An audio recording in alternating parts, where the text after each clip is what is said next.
G'day, welcome to my new channel. Basically just made it to show some stuff that I knocked up. This is my drill press. Basically, I've tried to build it. None of my stuff's really square. On my saw, I've got a table saw, but it's not perfect. So I've got to sort of take that into account when I build stuff.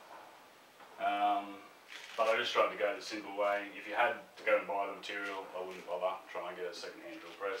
It's purely because I had all this stuff laying around. Basic principle is it works on a carriage, slides up and down these two rails.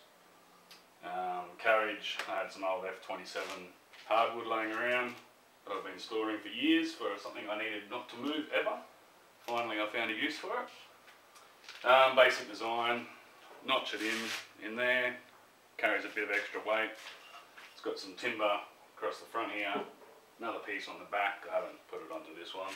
This was a demonstration. It works just on a couple of levers. I've got an Oki strap running on a roller here. It's hooked up underneath here. Slides down and up, really easy. The Oki strap pretty much just makes it easier to lift up, so you can sort of do it with one finger quite simply. Biggest thing you've got to worry about is getting these tracks nice and firm up against this. How I did that was, once I'd cut the back piece of the channel, mesh it up against the side of this, make sure it was flush, put one side on, get the other side on, get it nice and tight. Once it was nice and tight, I'd shim down this back piece for here, then I put it all together. It's better off being tighter than looser. A tiny little bit of movement is going to stuff everything up and make the whole point of making a drill press useless. You can always sand this down if you need to, but it's very hard to change these. I've just used some 19mm flooring that I had, some scrap. Whacked him on first, sat my channel on, sit this cradle inside the channel, get it as square as you sort of can. The beauty of this design is it's designed to sort of get square as you go. Once it's sitting up firm in there, square it all off, screw it in. Pretty much do the same thing on the other side, make sure this channel's pushed up hard. Once you've done that, you can screw it into this panel, flip it over onto its back, screw in from underneath there. To make sure everything's sitting level this way at the top, I've just got a bit of hardwood going across the back here. For the drill, as best as you try and make this as square as you possibly can. Ideally it needs to be perfect. Most of the time it doesn't work out like that.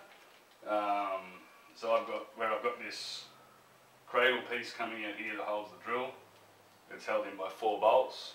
That way, once it's all put together and as long as this track's running square vertically to the table, if there is some indiscrepancy in this board somewhere, then I can sort of shim underneath the bolts to set the drill perfectly.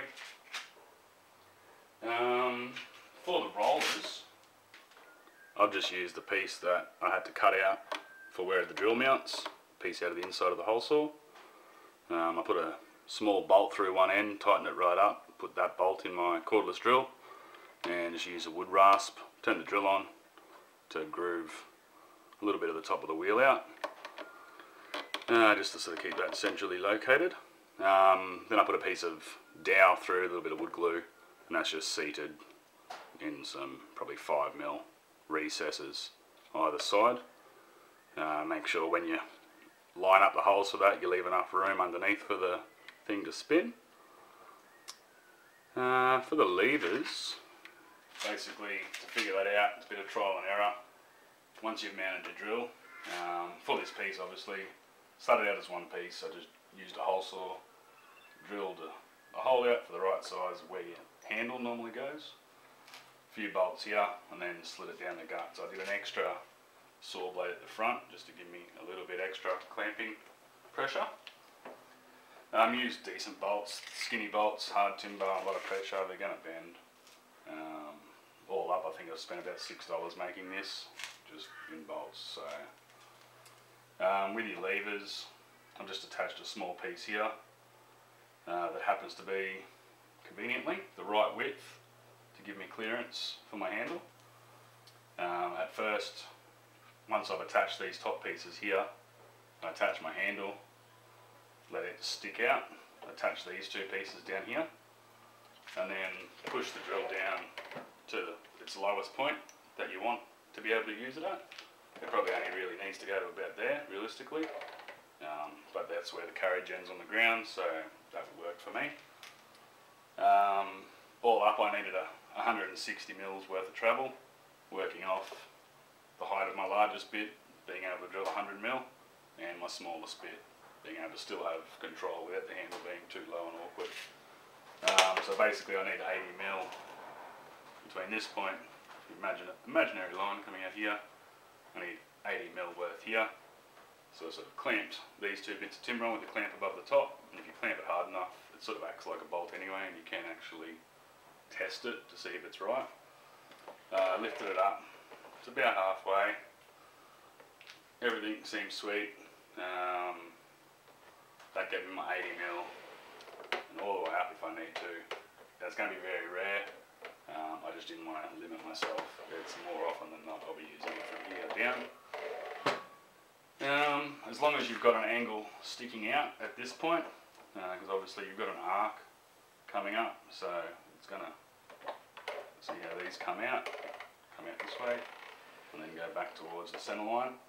I've got it pulling from here to sort of offset the weight of the drill, so it pulls the carriage sort of neatly, rather than if I pulled it from right in the centre of the carriage. Technically there's more weight on this side, so it might have a tendency over time to sort of move the carriage this way a bit.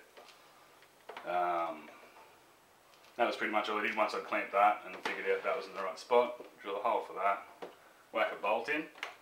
I haven't finished any of this nicely, I will round over the edges and whatnot.